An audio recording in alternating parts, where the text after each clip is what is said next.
Welcome back guys, स्वागत है तुम्हारा डे 24 में। और आज हम सीखने वाले हैं जो मैंने पिछली वीडियो बनाई थी सकुना के ऊपर, उसी का ब्रेकडाउन है कि मैंने वो कैसे बनाई थी। तो इसके अंदर तुम्हें बहुत सारी चीज़ें नई सीखने को मिलेंगी और ये ब्लेंडर का नहीं, आफ्टर इफेक्ट का ट्यूटोरियल है। तो जो मैंने अपनी फ़ोटो एडिट की थी उसका एक वीडियो है डिस्क्रिप्शन के अंदर, उसे देख लेना, तुम्हें अच्छे से पता चल जाएगा कि मैंने अपनी फ़ोटो फ़ोटोशॉप से कैसे एडिट की थी और ईबी सिंथ जो एआई है उसकी मदद से उसे अपनी वीडियो के ऊपर कैसे लागू किया था। तो डिस्क्रिप्शन के अंदर जाओ, उससे तुम्हें पता चल जाएगा। आज मैं तुम्हें बताऊँगा कि जो एनिमेशन वाला मॉन्स्टर था उसे मैंने कैसे बनाया था और जो ओशन वाला सीन था वो मैंने कैसे बनाया था।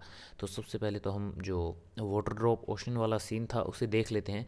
तो उसके लिए एक साइट है, अगर तुम्हारे पास पैसे हैं, ये सब्सक्रिप्शन है, तो तुम उसका सब्सक्रिप्शन ले सकते हो। और अगर तुम्हारे पास उसका सब्सक्रिप्शन नहीं है तो तुम मेरी तरीके से जुगाड़ लगा सकते हो।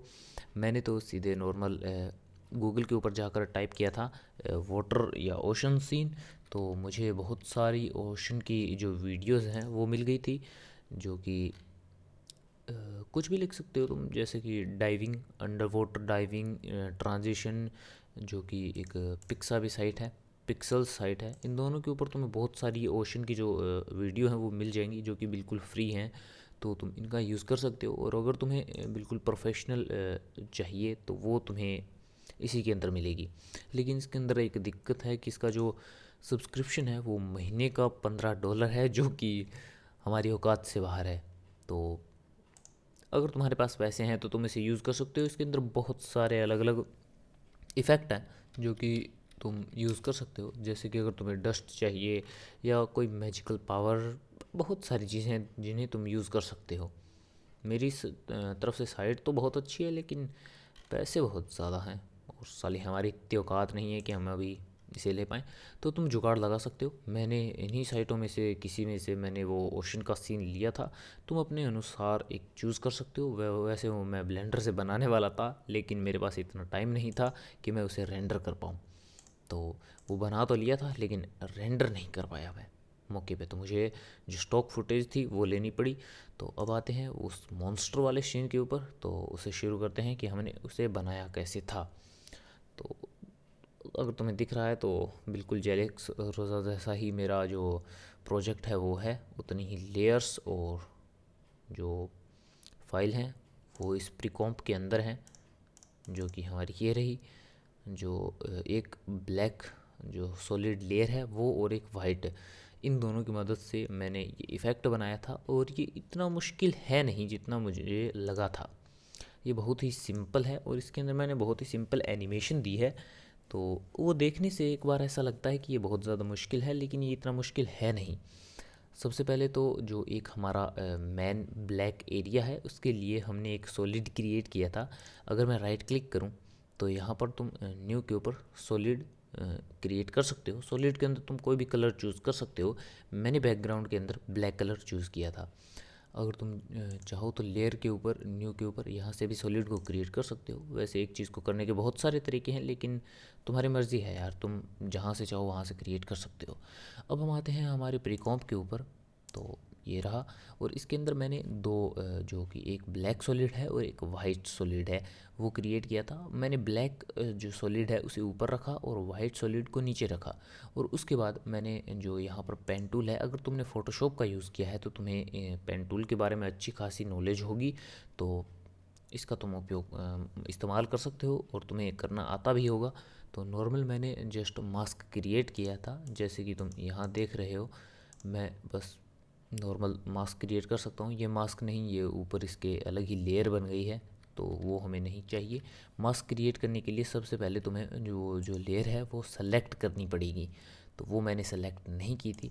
और ये देख रहे हो तो तुम, ये मैंने जो इसकी आंखें हैं वो इस वाइट लेयर जो कि हमने हमारी जो मेन कॉम्प है उसके ऊपर, जो ये देखो यहाँ पर हमारे बैकग्राउंड के अंदर जो सॉलिड ब्लैक लेयर है उसके ऊपर ये वाइट सॉलिड लेयर है। तो अगर मैं इसे सेलेक्ट करूँगा और अपने पेन टूल का इस्तेमाल कर कर यहाँ पर कोई मास्क क्रिएट करूँगा तो ये जो वाइट है वो आ जाएगा।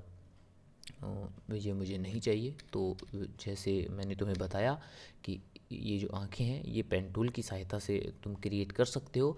और अगर तुम्हें ये कर्व चाहिए, जो यहाँ पर कर्व है ये मुड़ी हुई है, तो जस्ट अपने जो पेन टूल के साथ जैसे ही तुम क्लिक करो, अपने माउस को जब तुम मूव करोगे तो तुम्हें एक कर्व देखने को मिलेगा। तो उस कर्व के अनुसार तुम इसे मूव कर सकते हो, तो तुम्हें एक नाइस लुक देखने को मिलेगा। अब इसकी बारी है इसके जो मुंह है उसे एनिमेट करने की। तो उसे एनिमेट करने के लिए मैंने जस्ट एक जो ब्लैक सॉलिड लेयर है उसे क्रिएट किया था, और उसके ऊपर मैंने दो मास्क बना दिए थे। तो एक ऊपर जो हमारे ये दांत हैं उनके लिए, और एक निचले वालों के लिए, और उन्हें जस्ट मैंने एनिमेट किया था। तो अगर मास्क के अंदर तुम देखोगे तो मैंने बहुत सारे की फ्रेम लगा रखे हैं। एक मास्क 1 है और एक मास्क 2 है। उसके अंदर मैंने की फ्रेम लगा रखे हैं इन दांतों को क्रिएट करने के लिए। तो तुम अपने हिसाब से इन्हें एनिमेट कर सकते हो जैसा कि मैंने किया था। एनिमेट करने में तुम्हें ज़्यादा दिक्कत नहीं आएगी।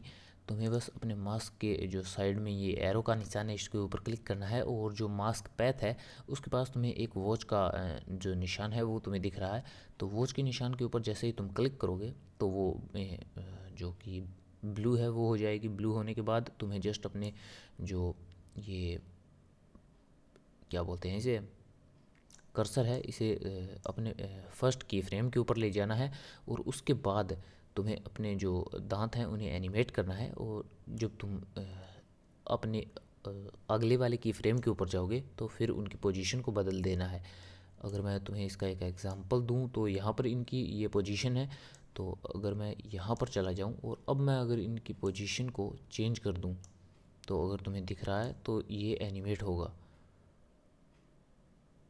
ये यहाँ पर ऐसे है, और उसके बाद अगले की फ्रेम के कारण ये वापस अपनी शेप के अंदर आ गया। तो तुम ऐसे इसे एनिमेट कर सकते हो। मैंने बोला था ना ये इतना ज़्यादा मुश्किल है नहीं।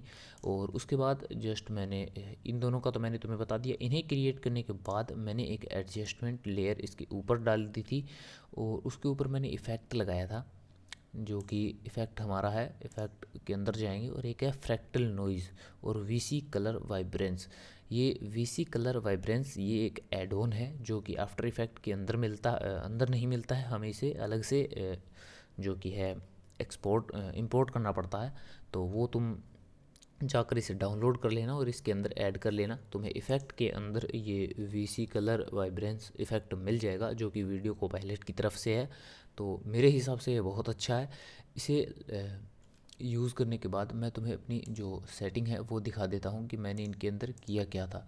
ये मैंने ज़्यादा इसकी सेटिंग थी उनके साथ कोई छेड़खानी नहीं की। नॉर्मल बेसिक जो थोड़ी बहुत चीज़ें हैं वो मैंने की थी जैसा कि तुम देख रहे हो। वो इतना ज़्यादा मुझे इसके अंदर कुछ करने की ज़रूरत भी नहीं पड़ी। और जो हमारी दूसरी एडजस्टमेंट लेयर है उसके अंदर जो मैंने इफ़ेक्ट लगाया था वो था डीप ग्लो, जो कि इसे जो कि एक ग्लो का इफ़ेक्ट देने के लिए वो जो मैंने जो एडजस्टमेंट लेयर है 3 के अंदर उसे इस्तेमाल किया था। तो और जो हमारी एडजस्टमेंट लेयर 4 है उसके अंदर मैंने एक टर्बुलेंट डिस्प्ले इफ़ेक्ट है उसे लगाया था। तो वो तुम इफ़ेक्ट पैनल में जाकर सर्च कर सकते हो, तुम्हें मिल जाएगा। इसके लिए तो तुम्हें कोई एड ऑन की भी ज़रूरत नहीं है, जस्ट तुम्हें डिस्प्लेसमेंट लिखना है तो तुम्हें यहाँ पर मिल जाएगा डिस्टोर्ट के अंदर टर्बुलेंट डिस्प्ले। तो तुम इसे भी क्रिएट कर सकते हो।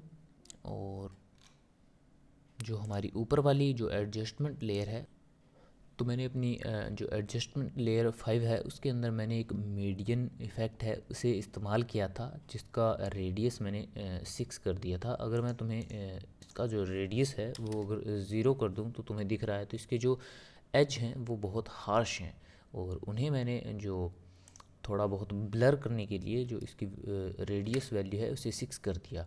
अगर मैं इसे ज़्यादा बढ़ाऊंगा तो ये पूरा ही ब्लर हो जाएगा, तो वैसा मुझे नहीं चाहिए था। मुझे बस नॉर्मल जो इसके एज थे उन्हें नॉर्मल ब्लर करना था, तो मैंने इसकी वैल्यू को 6 कर दिया। तो बस इतना ही ये इफ़ेक्ट था, इसके अंदर ज़्यादा तो कुछ था नहीं। और इसके अंदर मुझे कोई ट्रैकिंग की ज़रूरत नहीं पड़ी। नॉर्मल अगर तुम चाहो तो इससे भी अच्छा इफ़ेक्ट क्रिएट कर सकते हो, वो तुम्हारे ऊपर है कि तुम्हारे अंदर कितनी क्रिएटिविटी है। और हाँ, एक बात और मैंने इस पूरे के पूरे मास्क को एनिमेट करने के लिए इसे प्री कंपोज कर लिया था। तो इसे प्री कंपोज करने के लिए तुम्हें बस जिस लेयर को प्री कंपोज करना है उन्हें सेलेक्ट करना है, शिफ्ट के साथ या कंट्रोल के साथ और प्री कंपोज के ऊपर क्लिक करना है तो वो प्री कंपोज हो जाएंगी। और उन दोनों को तुम जस्ट प्री कंपोज के फोल्डर को सेलेक्ट कर कर एनिमेट कर सकते हो, उसकी पोजीशन को और स्केल को। तो वो तुम अपने हिसाब से कर लेना और मुझे कमेंट में बताओ कि तुम आफ्टर इफेक्ट के अंदर कैसे हो, मतलब जस्ट तुमने अभी डाउनलोड किया है या तुम अभी इंटरमीडिएट लेवल के अंदर हो या फिर बहुत ही ज़्यादा प्रो हो। और मिलते हैं अगली वीडियो में।